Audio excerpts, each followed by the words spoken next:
What is going on, YouTube? Joe here with Color Nation Media, bringing you yet another Pokemon X and Y Wi-Fi battle today against Egg Flapjack. Yes, a very interesting name indeed. Today we are having a UU match. And before we get into those teams, though, just want to remind you guys that as long as this video reaches that magical number of 50 likes, we're going to continue those double daily Wi-Fi battle uploads for you and all that fun stuff most of the time, because I know today we only have this one video, and I apologize about that. I just had some things come up in the off the YouTube world, so I had to take care of that, and so that made me only be able to get one video up. So hopefully we will get back to normal soon. I know there's been a couple of days where I've missed the double uploads, but your support has not faltered one bit, so I would like to thank you for that, and hopefully we can get ourselves back on track this week for double uploads every day. Now, we are doing a UU match. I would like to point out that I am bringing the Drought Ninetales, and Ninetales is actually UU this generation, but Drought and Drizzle are banned, and I was reading the rules for UU after this match and figured that out, and I was like, oh crap, why did I do that? You should know the rules of the tier that you're playing in, and I kind of dropped the ball on this one. I don't think my opponent knew because he didn't say anything, and if he did know, he just was being a cool guy about it, so I apologize for that. I am bringing something that's technically illegal here. Didn't do too much in the match. I mean, I don't know how I want to go about that, but it will not happen again unless we discuss it beforehand. Now, as for our opponent, I don't know exactly what his Twitter link is, so if you are watching this, Egg Flapjack, please leave your Twitter link or YouTube channel or something in the comments below so I can add you to the description and all that good stuff. Now, today he is bringing the Ditto, Honchkrow, Darmanitan, Ampharos, Porygon 2, and the Smeargle. I'm bringing a Sun team with Ninetales, Shiftry, Magmortar, Sawsbuck, Claydol, and Heliolisk. So, that being said, let's just go ahead and get right into this battle, because why not? Why not? So I figured he would predict me to lead off with the Ninetales because, you know, weather inducers usually lead off the battle, so I'm not going to play around with that. I'm just going to lead off with my Heliolisk, and that didn't really matter because he's just going to lead off with, you know, the standard lead, which is indeed the Smeargle. I'm going to break his sash with a Volt Switch here and switch out. And I believe I was actually running Choice Specs this time around instead of the Choice Scarf, because I actually gave my Choice Scarf to Magmortar just to try it out, because why not? I usually run Specs on it, but I decided, you know what, let's just try out the Scarf Magmortar, because why not? So he's going to Spore me, and Claydol falls asleep, which is a bit unfortunate, but I'm not too worried about this thing because I do have the Rapid Spin, and he can't really do any damage to me. He's going to have to switch out here.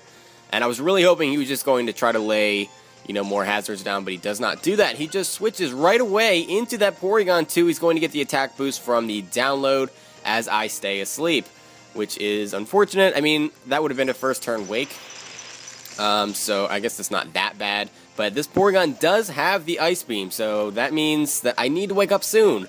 There's the third turn of sleep, and I'm still asleep, so I can take one more Ice Beam, but I pretty much have to wake up this turn, otherwise these hazards are not going to be spun away. He's going to go for the Ice Beam again, super effective, brings me down to about 39 HP, and I am indeed going to wake up on the fourth turn, so honestly, those sleep turns there really did a number on me, because now I basically am in a range where I have to fodder this Claydol. He can't really take any more hits. So what I'm going to do here is switch out. I know that Ice Beam is coming, so I'm going to switch out into my Kurama, which is my Ninetales.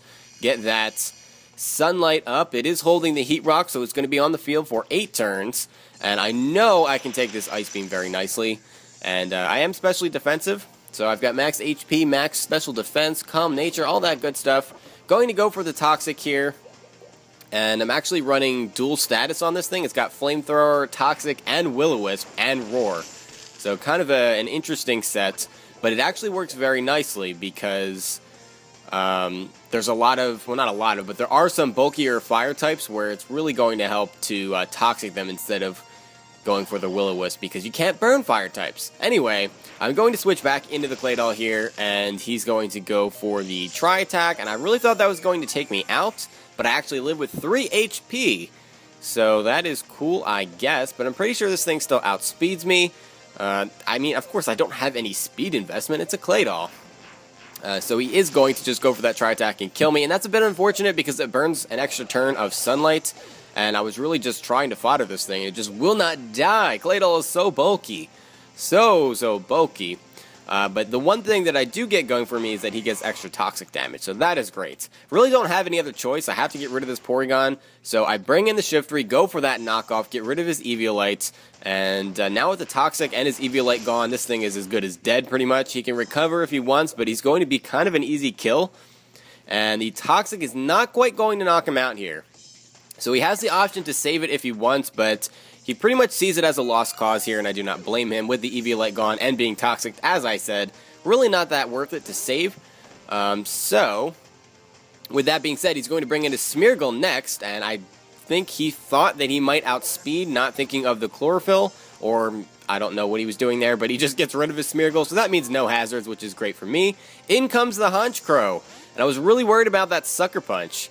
Very worried about it, and I can't do anything back because I just have Grass and Dark Moves on that Shiftry, so I'm going to switch into the Heliolisk here, predicting that, and he instead goes for the Brave Bird, and that's going to hurt. It's going to hurt so badly. Brings me all the way down to 40 HP, and I don't see a Life Orb or anything, so I'm starting to wonder, you know, is this thing Scarfed? Because Scarf Honchkrow is also a thing. He's going to switch out here into his Ampharos because it's very common for Heliolisk to be Scarfed, and if we're both Scarfed, I'm going to be faster and I would just kill him. So he pretty much, you know, made the good play there. He switches into that Ampharos to take the incoming electric type attack. Turns out to be the Volt Switch. It doesn't really do that much damage, but that gives me the option to go back into my Shiftry, which gives me a little bit of a better matchup. Especially because this Shiftry can't do a whole lot with its Focus Sash broken. So I can just get a nice hit off on something. And he's going to Mega Evolve here into that Mega Ampharos, shiny Mega Ampharos. It's beautiful. And I go for the knockoff, does some decent damage, brings him down to about the 30% range. As he goes for that Dragon Pulse, that is going to be too much for Shiftry to handle. It's a crit, but it does not matter, of course. I'm pretty sure that would have just killed me off anyway.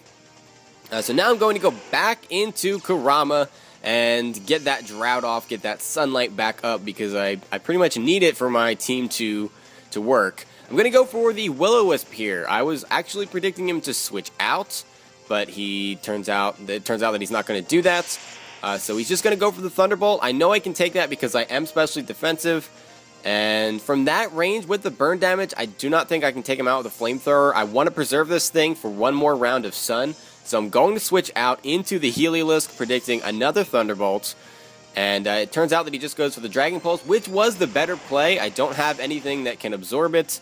So, you know, it would have killed Ninetales either way.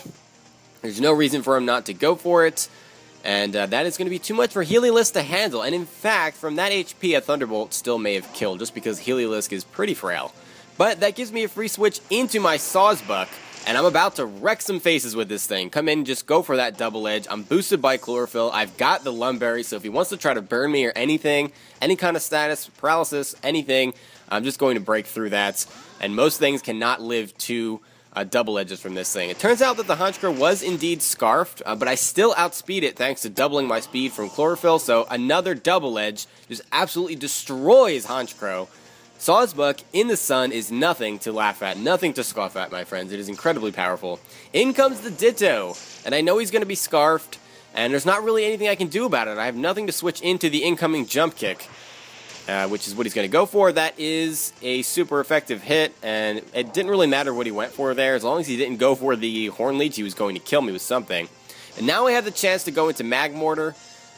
But I don't think I'm going to outspeed because he's Scarfed and there's Sun out, so that's just a bit unfortunate. But he is locked into the Jump Kick. So that is good for me. I can just go for that Fire Blast and destroy the life of this Ditto / Sawsbuck clone.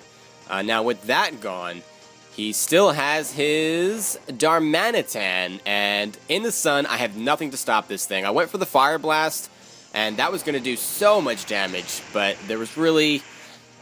it wasn't going to kill. There was no way it was going to kill. It was going to do a lot.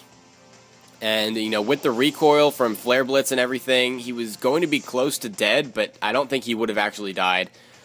So all I have left is Kurama. He's going to outspeed me. He's going to kill me off because I do not have the Flash Fire. And I'm actually going to lose this match because, yeah, that was my last Pokemon. So that is that. It was a good match. So even though I brought something kind of sort of illegal, and by kind of sort of I mean it's illegal in UU tier play, I still lost. So that is that. And yeah, it was a good match though. It was definitely a good match. 1-0, and those sleep turns at the beginning of the match were a little bit unfortunate. I don't think that was game breaking. And the miss with Fire Blast was unfortunate as well, but again, I don't think it was game-breaking. Looking at it again, when it first happened, I was like, that definitely cost me the match, but it didn't. I think it just would have been a lot closer. His Darmanitan would have been almost dead, but I don't think that the outcome would have been different. I think I still would have lost. So, but regardless, it was a lot of fun trying out these Pokemon together. It's an interesting combination. I want to try this again. I can probably just do it in OU. Because Drought and Drizzle are not banned there, and I'm all about bringing Pokemon that are not OU to OU matches. That's just what I do. I do it all the time, because it's fun. Why not? You don't always have to use the most overused Pokemon to win. It doesn't work that way. But that being said, that was a good match, Flapjack. Hopefully we can do it again sometimes. Like I said, sometime. And like I said, feel free to leave your Twitter link or YouTube channel in the description, or not in the description, in the comment section below so I can add it to the description. So yeah, thank you all for watching, and I will see you for the next battle. But until then, game on.